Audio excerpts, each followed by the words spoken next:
How to change country in Google Play Store. What's up everyone, in this tutorial I'm going to be showing you guys a quick and easy way to change your country on Google Play Store.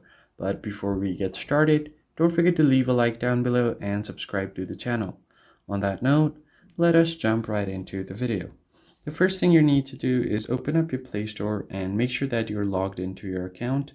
And once you're logged in, you can just tap on your profile icon at the top right corner.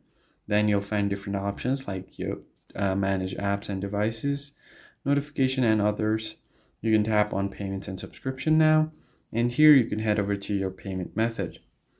And once you get to your payment method, if you have added any credit or debit card, it will show up right here. And from here, you want to head over to more payment settings.